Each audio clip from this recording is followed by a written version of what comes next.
Welcome to KHM Today, everyone. My name is Carolyn Orff, and I am your host today. KHM Today is your weekly go-to resource for industry news and straight up fun. And it is August 4th and National Chocolate Chip Cookie Day. How delicious does that look? So each of our guests have shared with me their favorite chocolate chip cookie. And so we're going to talk about that a little bit today, along with a ton of other stuff. So where are we? What goes best with chocolate chip cookies? Well, you'd probably say milk, but I'm going to tell you it's back to school. So that is our theme for the month of August. We are going to talk about tips, tricks, best practices, resources for you to help you, do this job with ease, with comfort, and with style. So let's sharpen those pencils and get started today. Please welcome, oh, I'm so excited, our first guest. We love when we can show you live when agents are on site and share their experiences. So please welcome Kevin Kelly, live from the Carnival Mardi Gras, and I think he's at Amber Cove today. Kevin is part of the groups department here at KHM Travel Group. Welcome, Kevin. And we should say that this segment is sponsored by American Airlines Vacation, a fantastic resource for pre and post cruise stays, a perfect way to offer your clients a well-rounded vacation experience. Welcome, Kevin. You're going to have to accept the webcam request so we can see you. I accepted it. Let's see. Where are you?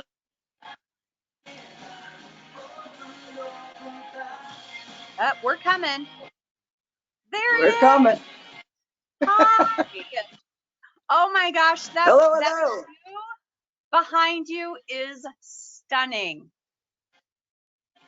Well, we're here at Amber Cove. The crew and passengers are just getting back on board. But we're here for about another hour or so. But the real thrill is I'm on the Mardi Gras, and it's been a long time coming, and this is unbelievable. I mean, you get on board here, and the crew is just thrilled to see passengers on board. The passengers are thrilled to see the crew. It's just been a remarkable experience. Anywhere you go, everyone's, hello, how are you? How's your day? Isn't this great? There's nothing but positive comments. It's a huge ship with a lot of little areas. And I found a little area here to hide out to talk to you. And it was nice and quiet a minute ago, and then they just turned on some music. It's nice. So I got background music in my segment. Yeah, I have a little Latin music playing behind me. Tell us, have you been able to find a good chocolate chip cookie?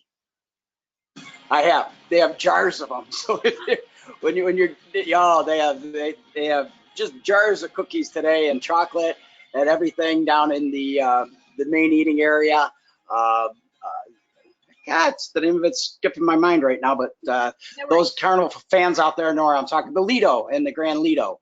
Okay. They have just jars of chocolate chip cookies out today.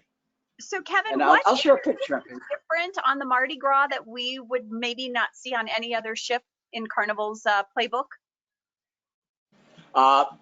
People on board here. Well, is there anything that you would see that's different? Like, is guys on board? Oh yeah, Chibang. I dined at Chibang last night. There's that. There's the roller coaster. Chibang's the half Mexican, half Asian restaurant, and they had the dragons.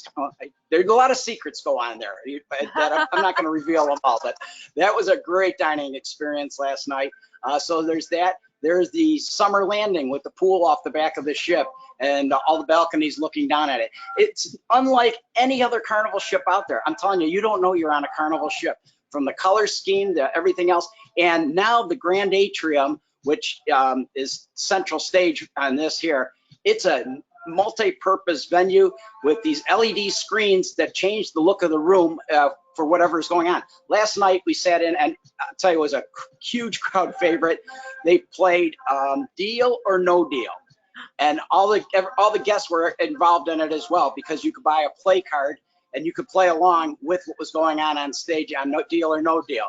That's something I've never seen on a ship, and it was tremendous, and it was well attended. People loved it.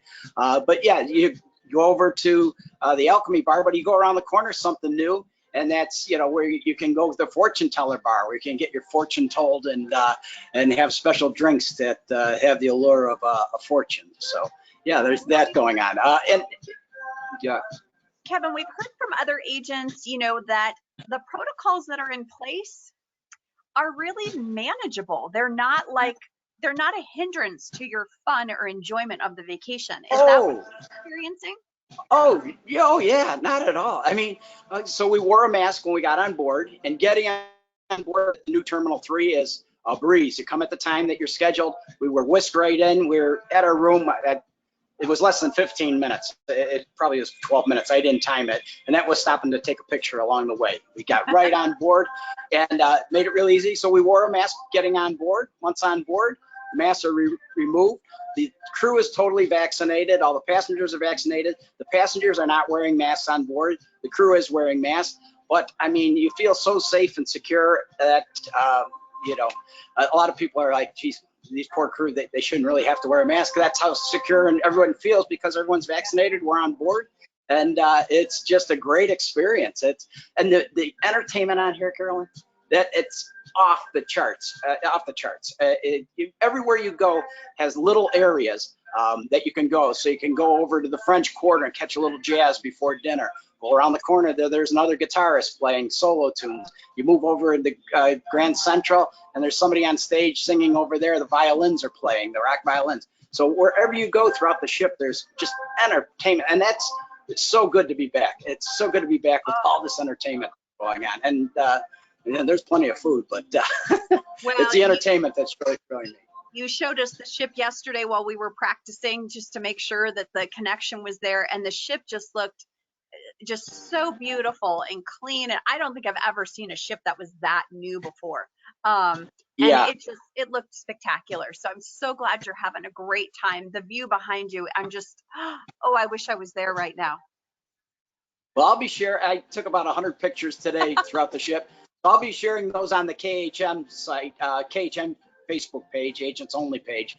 So look for me there, and I have some other areas that I'll be sharing pictures as well. But pictures, videos, I have a lot to share. And there's a lot of bloggers on board here that are moving around. You see them all over. They have the furry thing on the end of their microphone. They're a lot fancier than me, walking around doing videos of the ship. So there's going to be a lot of footage out there. You're going to find a lot out there on this ship, and you can't find a person saying a negative thing about it. They just absolutely love this ship. It's like it's setting a new standard for Carnival Cruise Line. I remember when I went on the Destiny the first time. I went on it about 5 times after because I just loved it. That was a game changer for me. This is a new game changer for Carnival. This ship is really a game changer. It's really spectacular. Well, thank you so much for taking the time out of your work week to be with us. I'm so glad you're in the shade today, but yesterday I was able to see the big smile. It's like you're back in your element, and I'm just so thrilled that you were able to be on. There he is. There's that smile. I'm thrilled to be back. Oh my gosh, you guys, look how stunning that is. Yep, there's the Kevin Kelly. Unbelievable. Little Kevin, sunburn, and you know, it goes a long way. You look healthy and happy. Kevin, thanks so much for taking the time. I'm healthy, happy. Thank you. See you next week. I can go misbehave now. I'll see you later, Carolyn. See you all. Thanks. Bye. Oh, you guys, doesn't that just warm your heart? It's so nice. So if you don't have a cruise booked, get one booked for yourself. There are some great offers out there right now. Let's help the cruise industry get back out there. So wonderful. Okay, our next guest always brings us such fun. And in this business, we constantly have to be thinking about where that next client is going to come from and how we're going to maintain them as a client. So Matt Walgren from the education team is here to talk about how to plant seeds for future bookings. Welcome, Matt. This segment is sponsored by Apple Vacations, the nation's largest provider of destinations throughout Mexico, Caribbean, the Hawaiian Islands, and more. And of course, you're always dressed appropriately when I say Hawaiian Islands. Thank you for being here. Thanks, Carolyn. So we're here to talk about how to plant, not the seed, the seed. Oops, sorry guys, it's on the screen. Let's get that off. The seeds for future bookings. So what's the first thing the first seed that we should plant when we're thinking about those future bookings and our future clients? Well, the first thing you want to do, and I think it's one of the funnest things of being a travel advisor, is to inspire.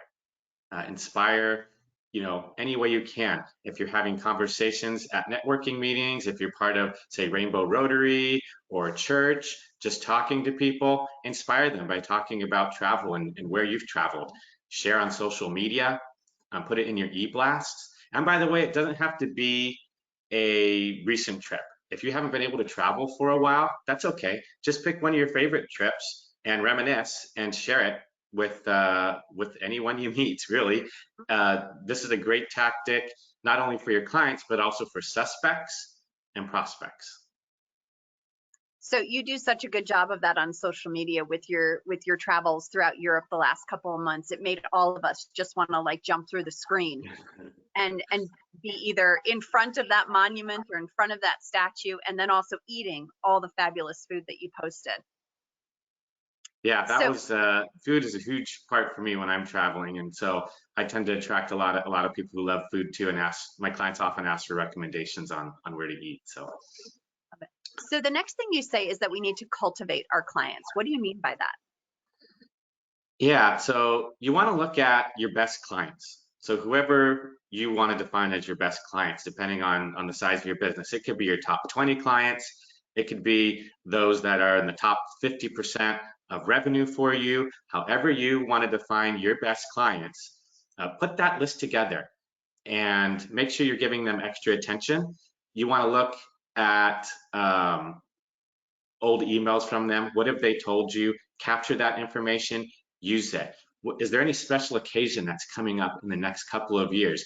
Maybe a 50th birthday, a 25th anniversary, maybe something that they want to celebrate with a group, and start planting those seeds now with them by reaching out to them. If you prefer to call, if they like to be communicated that way, or if they like text. One of my favorite ways is just to send a postcard. Now, this tactic, though, to remember, is not a mass sort of tactic, right? This is personalized to that client. So if you're sending a postcard or an email, make sure it's personal and not mass, right? And just checking in with them. What have you got going on? Let's start planning now. Let's get that budget in order, right? So they can plan for this big event. One of the easiest ways, I don't know if you found this, but when you started your business, all of a sudden I had people like my business page, but they wanted to become friends with me on Facebook, which is a little strange, but over the years I've gotten more comfortable with it because let's face it, Facebook is like not what it was when it started 20 years ago. Right. I have found that that's a great way to clue into what's going on in someone's life. So like right now in the fall, if someone starts posting pictures of their senior, I whip out my note cards and I send them a note saying, congratulations, I see you have a senior this year. Please let me know if you would like to plan a senior trip. Now's the time to start thinking about it. So and these things just pop up. I don't go trolling for them, but it's a great way to show people that you remember. I mean, they won't know that you saw it on Facebook. They'll think, oh my gosh, she's looking at dates of birth and thinking that my kid's ready to graduate. Facebook is a great resource for intelligence. And I always accept and request friend requests from Facebook of my clients now. Of course, my personality, I was one of like the first people on Facebook when it came out like a long time ago, right? So if you go back, I've got like 17 years of history with Facebook, and you got to show your public personality on there, right? Not things you would say in private, but in public, so that when people scroll through, they're not like, wow, who is this guy? Show the fun side of you. And I'll tell you a couple things I did. Or one thing that I do regularly is if they post pictures of trips that they've been on, particularly if I've booked it, right? I'll use that to send them the postcard. And maybe it's just one great picture, maybe it's a couple, but I'll write on there. I say, wow, this is one of my favorite pictures that you took of your trip, and I just thought you'd like to keep it as a memory. And so that's a great thing. I typically do that as a follow-up, but you can also do that if you're reaching out for new business too. Say something on the postcard like, remember fun, or something like that, something cute, ready to go again, So love it. Yeah.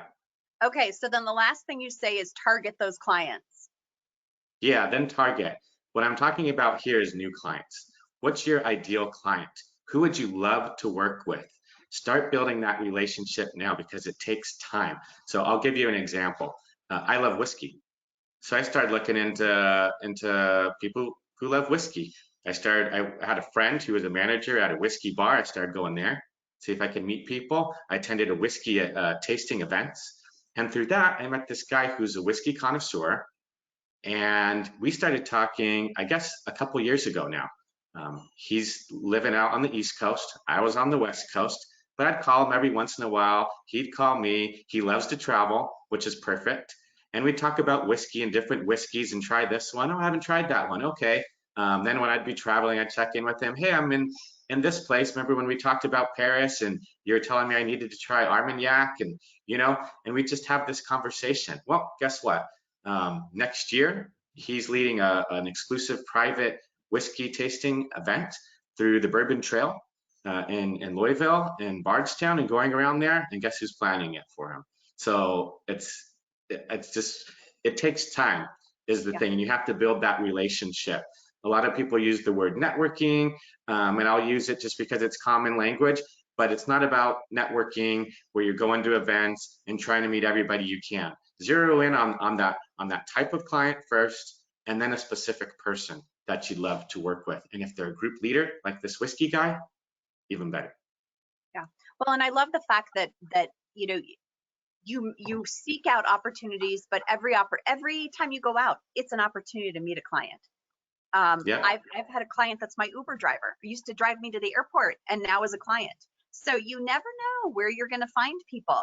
Yeah. But the other thing, and we'll end on this, is I have the ideal client, I think, is the one that you want to be your ideal client. I was just on the phone with an agent the other day, and we were talking about how saying no is the new thing to do.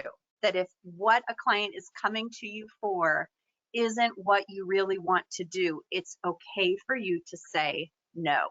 That's not really what I do, or it's not really my specialty. It's okay. You're trying to create a group of clients that are truly yours and what you want to do. Absolutely. That's the toughest. I struggle with that lesson too. I probably still struggle with it because I want to be helpful, and that's the biggest lesson to learn is like, I don't do that. Or if they want you to book something and you don't feel comfortable booking that, if you want to do this or something like this, I'd be happy to help you. But if you want to book that, that's not something I do. I'll go ahead and let you book that 2-star hotel on your own, Right. Oh, Matt, thank you so much. Okay, before we let you go, what's your favorite chocolate chip cookie? Mine is homemade chocolate chunk cookies. The key is that a lot of people don't realize, so chocolate chunk, the chunks are heavy and sometimes they go to the bottom.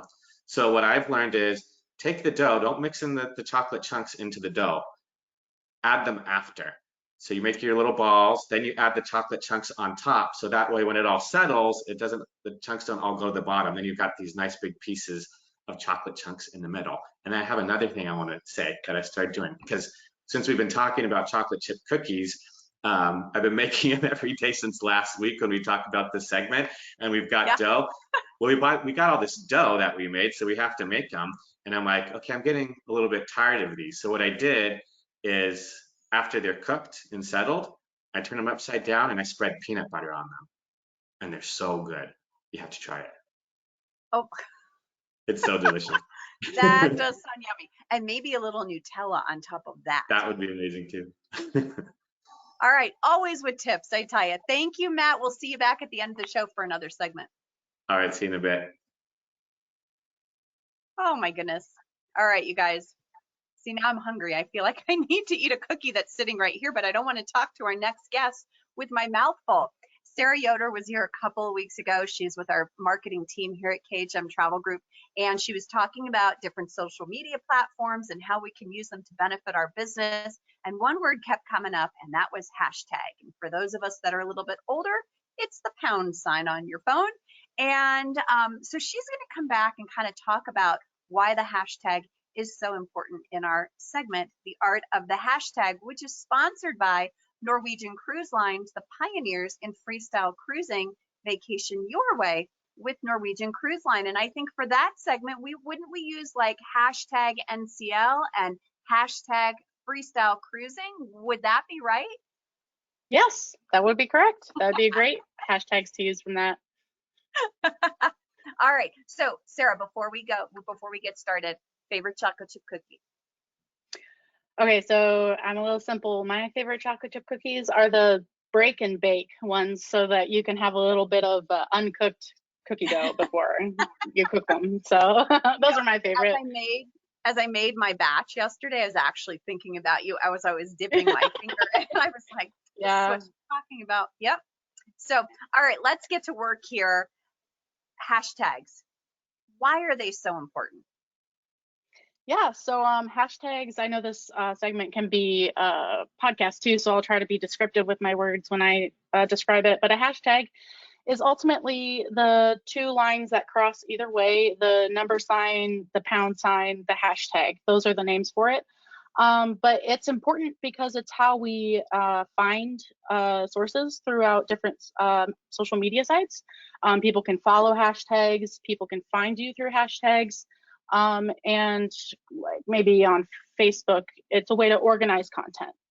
So, but a hashtag is a word or a phrase that is preceded by the pound sign.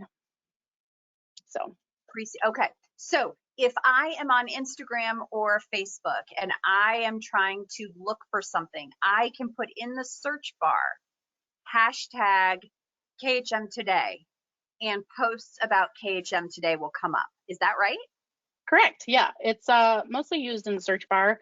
And also when you're like making captions for your Instagram, they can come up as you write words. So they'll bring up suggestions or other hashtags that are connected to the one that you searched, and you can find different sources. And yeah, so if you searched in Facebook for hashtag KHM Today, if someone used the hashtag in their post, it would come up in that search field. Okay, so only if they use the hashtag in their post. So, correct. It will bring up KHM Today just because it recognizes those are words and the words are used in the post. So it will bring up ones that aren't hashtagged also, but if you're looking for a specific hashtag, they have to use it. So this is a really good search tool because I know a lot of us, we have our agency Facebook page. We've got, there's agents selling Riviera Maya, St. Lucia, Puerto Rico. There's all these different things. So if we all start using hashtags and phrases to identify the important pieces in our post, this would make our searches more defined. Would that be a correct statement? Okay. Yeah, it'd be great for a lot of groups in Facebook use the hashtags as a way to organize their content. So if it's like Travel Tuesday, they would hashtag Travel Tuesday, and all of those posts would show up under that hashtag. But if agents were to use it as kind of like a research tool, they could use it that way too, putting the hashtags of, where you're located, the specific resort, the specific brand, anything, and that will catch the attention. Well, if it's in a private group, it won't be public. But if it's public and, NCL sees it or something, they might even like your post, so it's a way for other people to connect. But yeah, it is a great way to keep your data kind of together. And when you look up, St. Lucia as a hashtag, no periods, no spaces, to get that hashtag, because I know Saint is ST or SANT. So yeah, if everyone were to hashtag the location or the resort at the end of their post, it would help people be able to find them better. So yeah. So, and what's the magic number? Because I've seen posts with one hashtag and I've seen posts with like 50, and I'm thinking, how in the world did they come up with all this? Correct. So if you were on a few weeks ago when I presented about the different kind of social media sites on Social Media Day, I talked about how Instagram had like this magic number of 11. Well, my data was actually a little outdated because the analytics from social media sites are being collected every day. So that was only 2 years old. The numbers for Instagram have updated to be around 5 to 10 is the great number for that site. Otherwise, Facebook Facebook, Twitter, and LinkedIn, their numbers are usually from 1 to 2. That's their optimal usage. It keeps your posts from looking messy or spammy. One way to keep your Instagram posts with a whole bunch of hashtags is to put all the hashtags in the first comment of your post instead of putting it in the description. So Right. that's one way to keep it clean. But the numbers, you know, you can come up with different words from your caption to come up with different, you know, more hashtags, always tagging the location, hashtagging the location, resorts, you know, where you're at, what you're doing. And in Instagram, you can see the popularity of the hashtags that you look up that you want to add to your post. And if you have a business profile in Instagram, you can also see the insights of your hashtag value. So you can see the popularity and how well it's doing in, you know, the posts of all the Instagram feeds. You can gain followers. So yeah, there's tons of different ways to connect to people with hashtags. And if you can't, like your brain's just stuck and you can't figure Yes. out what those hashtags would be, you told me that hashtagify me is a great source to come up with hashtags. Yeah, so I think somebody's going to put it in the chat, but it's called hashtagify.me, and it helps you find the best hashtags for Twitter, Instagram, anything, but it relates to your subject. You can see the popularity of the hashtag or how well it's going to do if you use it. It can also help you come up with hashtags.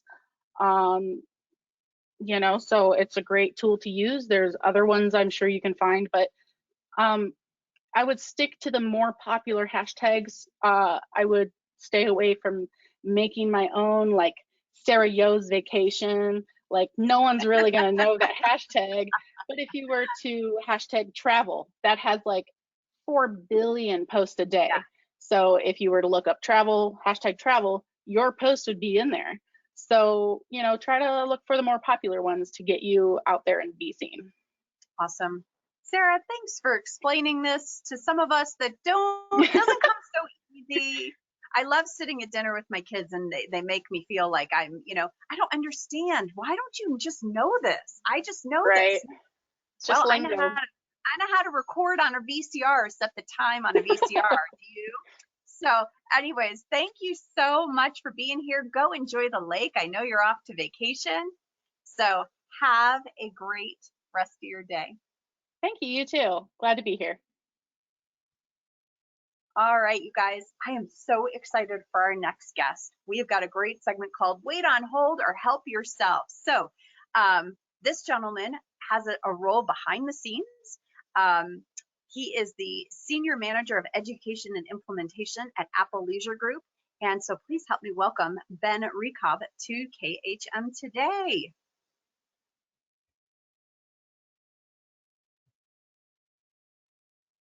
There we go. All right. There we go. Good. There we go. Can you see me now? I don't have as cool of a background as Kevin had. This is, I'm in my basement, #lonely, but I mean, I do have an open bar over here. So, yeah, buddy, I got a bottle of Lagavulin. You can come over. We'll talk about you've got the Cuban hat going, like you I should saw be. everybody getting into it, and I was like, yeah, let's go. I love it. Yeah, let's. Oh my gosh. I'm inspired to go on a trip now after seeing Kevin, so that's awesome. I'm inspired to get on a ship. I mean, I know you're with land-based. I've done land-based because it's been open longer, but I am itching for a cruise, that's for sure. Yeah, and if the last year has taught us anything, we don't care how, you know, what kind of trip you go on. We're all in this together, and it's one industry. And yeah, you're gonna have plenty of opportunities to go on cruises, plenty of opportunities for land vacations. So we all win in the end, right? Awesome. Okay, so before we get started with our wonderful tips for agents, you are the Senior Manager of Education and Implementation. What's that mean? Oh, it sounds so nerdy, right? It sounds like I'm a total nerd, but it's actually pretty cool. I show agents, our team, I should say we show agents how to maximize earning potential, how to understand backs a little bit better. So definitely there's a learning curve. You get in the backs right away and you find out who, you know, let's take Apple Vacations and you want to book in there. where do I start? Where do I begin? Our team can help onboard you. We run all of the webinars through ALGV. So anytime you've been on a travel credit webinar or a supplier webinar, our team will facilitate those. All the documentation and tutorials, pretty cool stuff. So I love my gig. It's awesome. And you also have call center experience. Like, you've been the person that we've called before.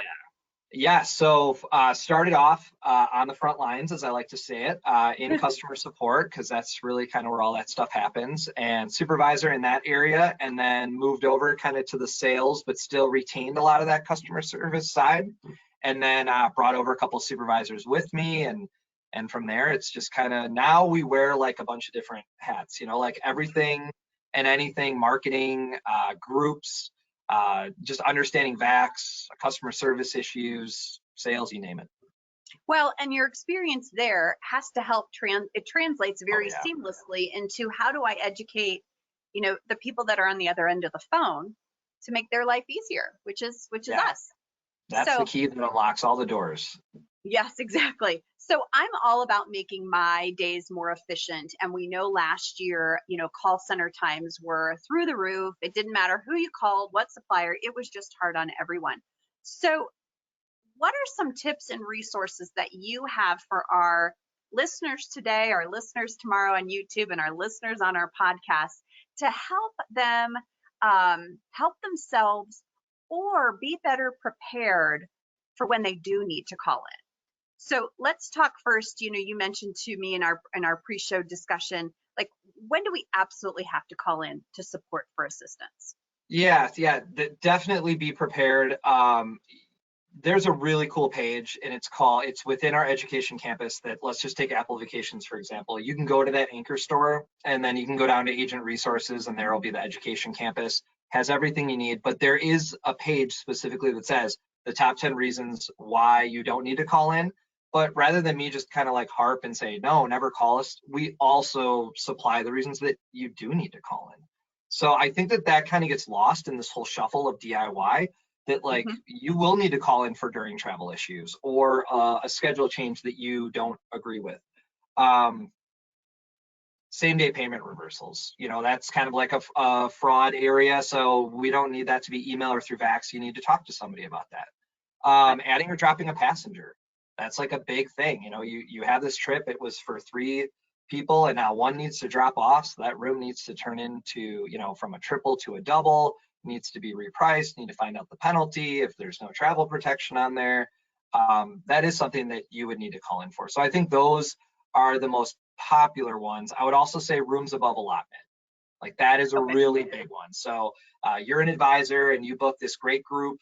Maybe it's a flexible group with us, like a 5-room minimum, and now someone else wants to go, and that hotel is now sold out. And it's really about being prepared that you do need to call in to us to do that. But before you call in, first make a booking. And I know you're thinking like, oh, well, I can't make a booking because that hotel isn't available. Choose an alternate room category if it's available, or choose another hotel entirely, so that when we do get written confirmation from the hotel saying, yep, we can give you more rooms, you can go in and book, now we have something to reference, and we can go into that booking and switch it out to what you need. So that's like the little things where, we talk about hold times, but it's all about thinking about your fellow advisors at the same time. If you're not getting prepared for when you're on the phone with one of our agents, then now you're sitting there taking up their time, creating that new booking when you could have created it first and then called us. So those are the little things that would help. I always say, get to the point. If you don't need to give a backstory, don't give the backstory. Just say what it is you need, because you're gonna spend 10 minutes giving a backstory, and then the first thing out of that agent's mouth, because I've done this, is, well, let me read the notes. Yep. Let me go through the booking. Let me read the notes. All the notes, which you have just already told them, but they're going to read the notes anyways. And so you save yourselves, just read the notes and let me tell you what I need. So yeah, you do that whole like kind of 30-second intro, and then but you're right. I mean, let's give the reservation number. Let's get into it. And I really want to recommend too to travel advisors, have the booking up on your side. be looking at it so you two are on the same page and you're giving accurate info. There is no confusion if you think you're talking about another booking, because it is part of the group. So you want to make sure that you're both on the same page. And there are actually some DIY resources available to Yeah, agents yeah. while you're in the screen, right? Yeah, really cool stuff. So before, well, still now, if you want to go through Apple Vacations and you want to go into the education campus, you have this self-help library and you've got tons of things in there within the campus. But what we added recently was when you're in a booking, so you just go in Vax and you retrieve your booking and you're looking at it, whether it's active or canceled, right above the booking administration, which I know everybody listening knows where that is. Right above that is the self-help library. So now let's say you're trying to change a room category. Before you just pick up the phone right away and call us, click on that link first. And there's a short video of like 1 to 2 minutes or your step-by-step, 1, 2, 3, 4, 5. But go through that first. And if it's in there, then you can execute the action. And I love when you click on it, it doesn't take you away from your booking. It just opens up another tab. So then you can go to that tab, look at it, go back to your tab that has a booking on it, and then complete the action. And then if you still don't get it or you don't feel comfortable or whatever the reason is, give us a call. I think that we always just really want to encourage you to try first. So yeah. And I feel like the videos are so well done. They're sweet, short, sweet, and to the point. Whereas Yeah. I know when I've like looked on YouTube to like figure out how to do something, there's this long intro and they want to tell you why they've selected all these supplies beforehand. And I'm like, I just want to know how to do this. And then I lose steam and I lose interest. So I just ditch the effort. So they're short, sweet, and to the point, and I think that helps. Yeah, it's funny. Like I love the format of the show. It's like each person has 10 to 12 minutes to talk. Like I feel like all of our attention spans, especially with social and Netflix and everything else, used to be 60-minute trainings. And then we did 30-minute trainings. And then our executive team came to us and was like, what about 2 minutes? And it's like, yeah, really that all people have, and we understand that. So yeah, we do that. So one of the things we were talking about when we had our little chat a couple days ago was some of the things that agents can do to take the booking one step further. And we had the pleasure of having Ray on last week, and he was great about talking about the different, the challenges that we've all been facing lately, right, with the multiple schedule changes and all of those things. And so we were talking about some of those things that agents can do to help themselves and just do one more bit of confirmation before their client travels. What were some of those ideas that we talked about?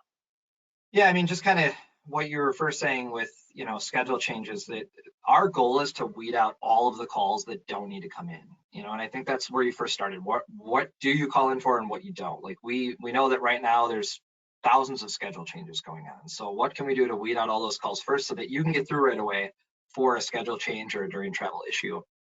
I would say to get started, I think really I want to encourage everybody to attend at least one webinar a week. And I know that we're all on webinar fatigue, and I get it the last year and all that. So I'm not saying that every day take one or anything like that, but if you really just kind of manage your week and just do one. So if you want to start getting into contracted groups and you have a client asking about that, be prepared for when it's asked. Don't be reactive and they ask you about it and you're like, well, let me find out about that. Now you're scrambling to find a webinar. You can find every webinar we've done over the last 2 years in our webinar calendar. They're all available on demand. So just go in there and take a look at contracted groups and then now participate in that webinar. Or just kind of look at what the week is ahead and be like, all right, this week I really want to learn about AM Resorts is running a webinar. I don't know about that hotel group. I want to get involved. I'm having clients asking me about dreams and secrets. I don't know how to respond to them. I'll just do a quick study on my own. And guess what? Like 95% of the webinars that we offer are incentivized. So you can win something while you're learning, and like everybody kind of wins. So that's something I really want to encourage. That I know webinars are, there's a lot going, especially with this all virtual now. But yeah, just do like one a week and you can win something when you're doing it. Right. So the other day we were talking about, I don't even remember what we were talking about, but one of the things I learned from you was that when I am in Vax and you are in the comment history, the actual hotel confirmation number will be in that record. Yep. And this is one of those things that we've talked a lot on the show about this, and I don't know that we've actually just said, here are 4 things that you guys should be doing, once the booking is made to just confirm everything. So one of the things that I will tell you, Ben, that I do now is I always reach out to, and it's TA support, and I want to say it's algvac.com. Is that correct? Okay. Is that correct? We got a lot of emails, so yeah. yeah. It's the TA support email for those of you that are on the line. I don't remember the rest of it, but it's TA support. I always email them and ask them for ticket numbers. And Okay. the ticket numbers are that really long number. It's not the record locator number, but it's the really long number. And I will tell you, I always do that because that confirms that payment has been made. Just because you can pull the record up on the airline website does not actually mean that the ticket has been ticketed and the ticket's been paid. So I always do that. And then you taught me this piece, because I did it a hard way, was you can look for the confirmation number in the comments in Vax for the hotel, and then reach out to the hotel directly just to confirm that they have the hotel reservation. I would email them and say, hey, my clients are flying, or arriving on FunJet vacations, here's their booking number, here's their name, the travel dates, the room category. And that's harder for them because that number means nothing to them. Right. So now I will make it easier on them and probably get a faster response if I've got that hotel confirmation number, which you told me can be found in the comments. And that's really important for linking bookings, for linking transfers, and just going in there and then going into special service requests and entering in. Maybe you have a seven-person private transportation and they're all showing up, but then it's only on one person's booking, so you need to link them. There's little things like that use special service requests, use the comments. You can also use an internal comments to communicate with it. So if you have other agents out there that could share bookings or look at each other's bookings, they can store comments in there. So if one agent is out, they're like, hey, they're going to be calling in for payment, then another agent can look at that booking and go into it and see if they, so don't think that happens too often on your side, but it's available for you. So that area though at the bottom, where it says modifications and change passenger information, I think that gets looked over a whole lot because but that area is so huge, when it comes to setting your own commission. And I think sometimes some of those questions that we might call in for the information might actually be there. Like, oh, well, did I make that request for the double beds, or did I make the request for the birthday? All of that's listed in there. So another way to make our life easier, and a reason that we don't have to sit on hold. I feel like 13 years ago when I started in this industry, I didn't do all of this, and now it's become part of my checklist. And I think it helps me sleep better at night when I know I have confirmed directly with the airline and with the hotel and even with the transfer company, just to make sure that everything is at least all my ducks in a row, and what I can control, I have now controlled, because there's so much that's out of my control.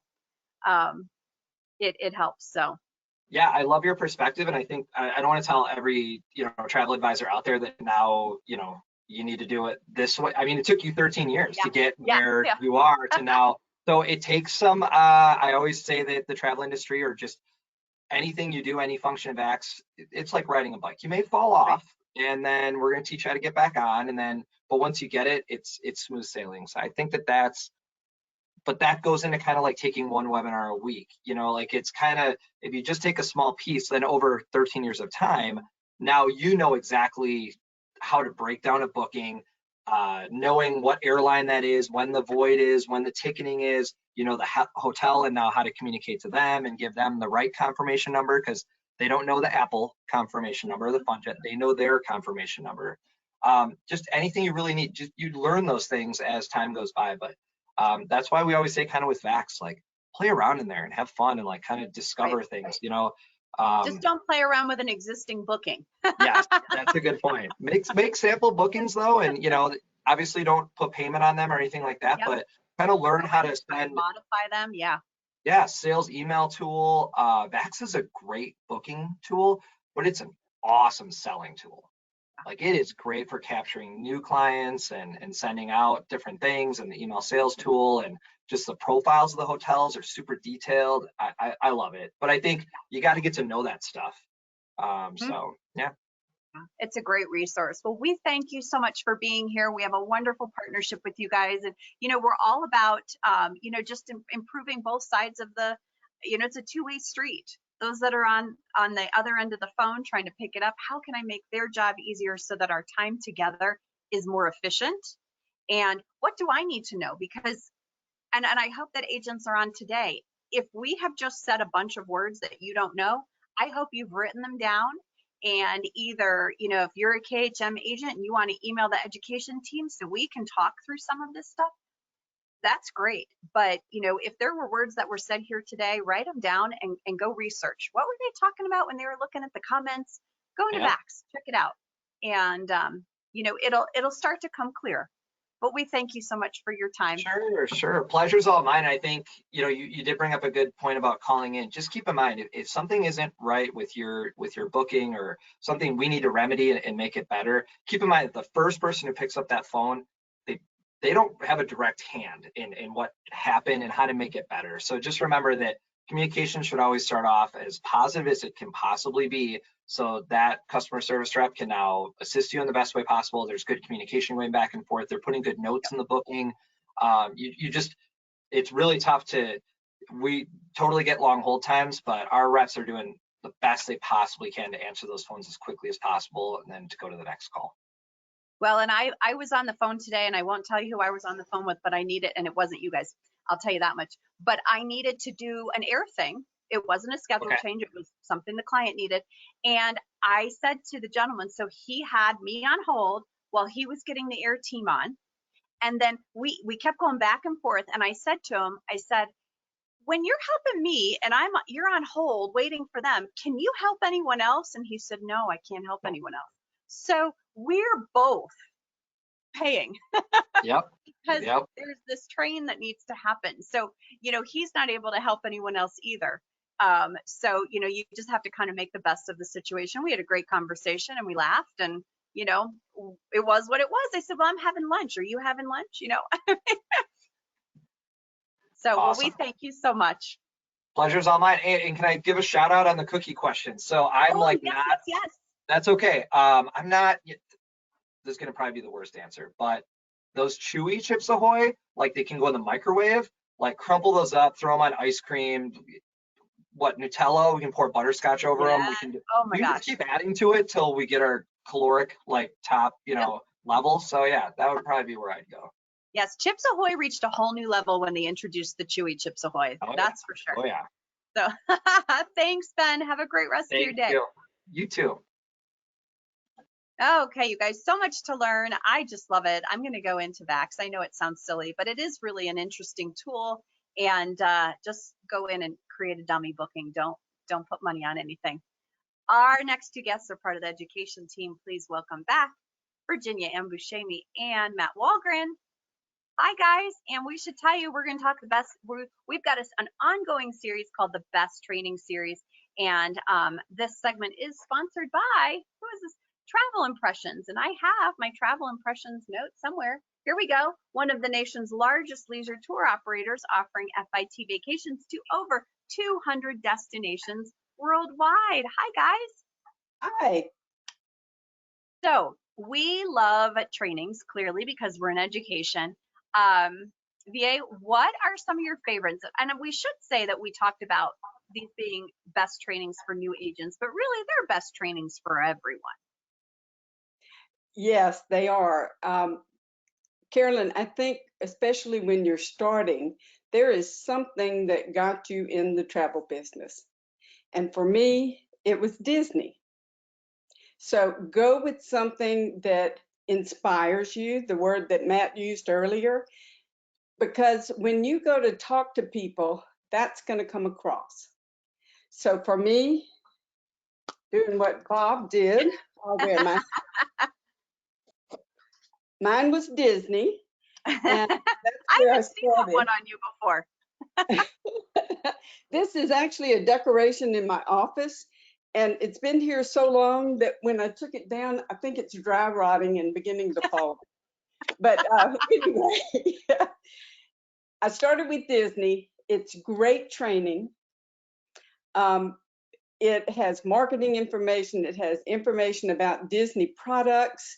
It goes into a lot of depth. It will take you time. It's not one of these 10 minutes and I'm done. I mean, it's going to take you time to go through everything. But it's a great one if you want to sell Disney. And it's a great one to learn about the business, period. I guess my second one would be the Globus family of brands. Now, I was later into my career as a travel advisor whenever I went to Globus. It was because I was changing focus. And so it's not just when you're new. It can be, okay, I want to change who I'm selling to, what I'm selling. So I went to Globus, and I think, Matt, you maybe are going to talk about Avalon later, so I won't talk a lot about that. But they have 3 different trainings in their Globus University, whatever they call it. One is Globus Cosmos, one is Avalon, and one is Monograms.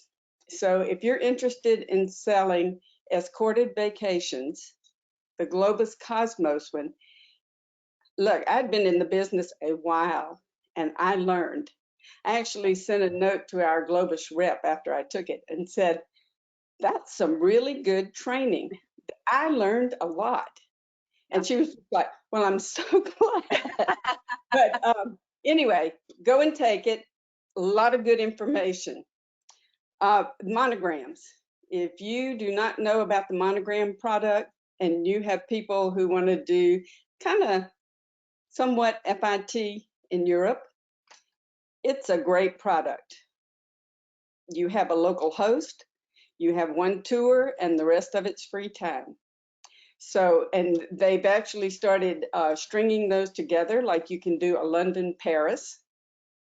And sometime I think they've gotten up to 3 and 4 cities. So it's a great product. Go out there and learn about that product. One I learned about very early was Princess, mainly because I wanted to take a Princess cruise. And so I said, okay, I'll go in. That was one of my first cruises to ever take was a Princess cruise. You can go all the way through. Again, it's not fast. It's one that's going to take time.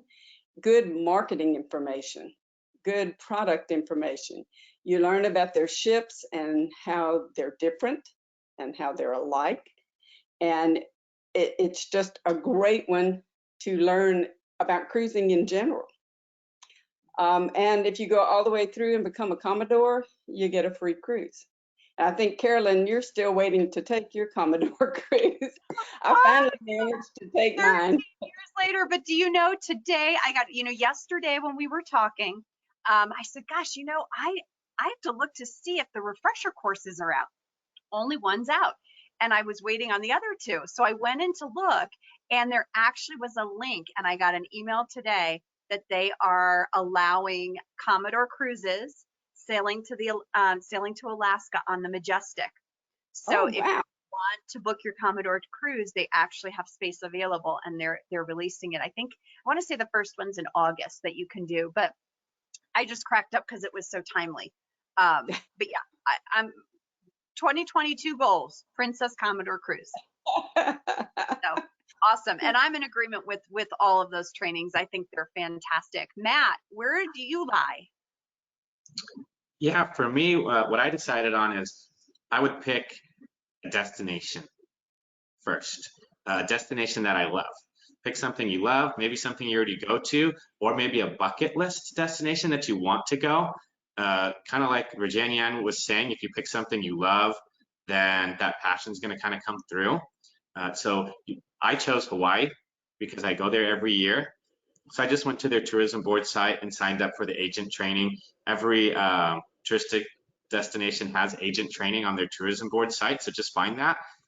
The great thing I loved about Hawaii was they start off by giving you a good overview of Hawaii in general. And then after that, if you choose, you can go in and narrow down on a specific island, or all the islands if you want to, one by one, and they go really in depth. So it's a really good in-depth training on Hawaii, probably the best Hawaii training you can get. The other one for my bucket list one was Alaska. That's a place I'd never been at the time, and so I was really interested in going there someday, maybe on a cruise, maybe land. And eventually I did get to go on a cruise, and then I'm actually pretty excited because about an hour ago, just before we got on, I learned that I would be the Distinctive Voyages host on Princess Cruise to Alaska, and even staying on land for 3 nights. And I've never stayed on land overnight, so I'm super excited about this for next year. But the Alaska training tells you about the cruise ports as well as land places that you want to go in. And this one, actually, and I'm going to get to this in a little bit, but I actually did this training in person because it was being held at a conference. And so I thought that was great for me. At home, sometimes I tend to be like that Hawaii training, to be honest, it took me a while because I tend to get distracted and be busy when I'm at home. But the Alaska training, you know, you spend several hours in a session and you get it all done. They go really in depth and it's a lot of fun. And by the end of the day, you're done. So it's great. Love it. Do you have another one or no? Yeah. So my second one, I wanted to focus on supplier training. So pick a supplier that you think you can build a good relationship with, maybe one that you're going to use continually. For me, I was really interested in developing a niche for river cruises. So I did a bunch of different river cruise training, general, and used a bunch of different suppliers on their training. But the one that I found the best was Avalon. Is a Globus family of brands as well. They had really in-depth training. I felt like they showed me the whole picture. They didn't just show me the best staterooms. They showed me the worst staterooms as well. They showed where they were at in terms of the competition, what you're getting with them, what you may not be getting compared to the competition. So I just thought that they provided a really thorough picture, which was really appreciated because you know, some trainings, they only show you what they want you to see. And I thought that Avalon's training was very honest. Did they use the phrase worst staterooms? I don't know what the phrase was, but it was something to that effect. It said, I think it might have even been that phrase. I don't know, Virginia, did you do that Avalon training? It said something like, and it showed you a picture.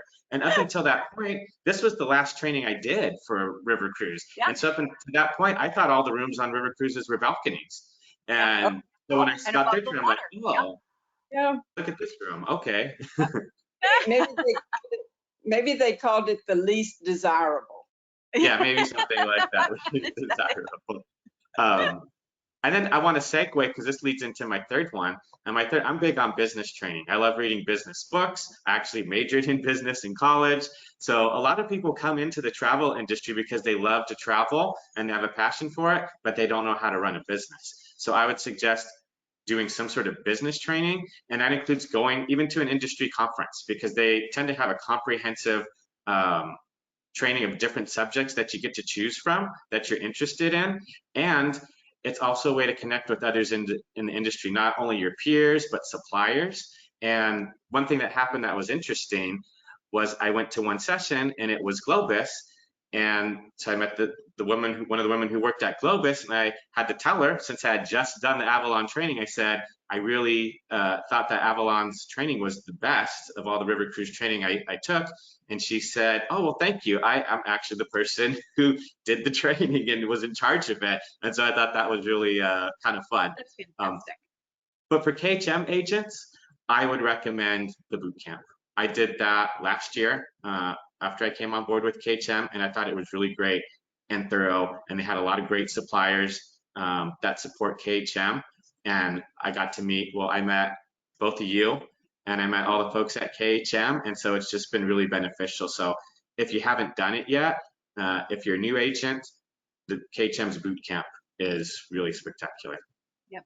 And I will say that in a couple weeks, we're going to talk about industry events and the ones that are that we feel are most important to go to and what each of them looks like, because there's so many. And I think it can get confusing after a while as to which ones people should go to, focus on, and spend their money, because it's not an inexpensive trip to do some of these industry events.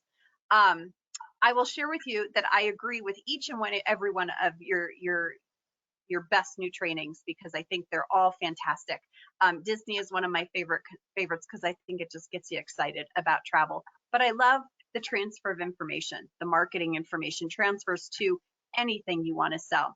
One that you guys didn't mention that is pretty intense, but I'm going to tell you why I like it so much, is the Sandals CSS training. It's a half-day event, and you go in a big room and you get your workbook and you basically learn about all the properties, all the updates, everything, and then how to sell them. Great marketing pieces, which we know Sandals markets like nobody's business. But what I loved about the book they gave you is that the information inside, especially what I would call like snapshots of all the resorts, I took that and created a template for myself. So when I am researching properties, I use the things that they snapshotted for me as a research tool. So for example, they tell you location, how far from the airport, the type of client that might want to go there, what does the beach look like, top selling points, things like that. So when I'm looking at certain hotels, I create the notes based on the similar thought process. And it really creates a nice encyclopedia so that when I'm going back to research, and maybe it's been a few months, I know the immediate things like number of rooms, number of pools, numbers of restaurants. I don't have to look that information up again. Really, right now, I'm looking at, are you renovating? And what are your COVID procedures? And, what's the service level look like? Those are the three things I'm looking for, instead of what does your beach look like? What activities are on site? Things like that. Because that stuff doesn't change the way other things do. So I love that one. I like the product. I love the training. But really for me, it was more about, wow, they teach this really, really well and in such a neat way. I'm going to use this tool in the rest of my business. So that's my little plug there. And I love Princess as well, or any other cruise line. I think that because they're just fun and they're really well done. So, all right, you guys, it's been a great show. Thanks for being here. I am going to enjoy a cookie for 10. It's been that kind of week so far. And we'll see you guys next week. Thank you so much to our show sponsor, Apple Leisure Group, and our segment sponsors this week. Please join me next week when we welcome ultra luxury Regent 7 Seas. Take care, you guys. Have a great National Chocolate Chip Cookie Day. Bye. Bye, everybody.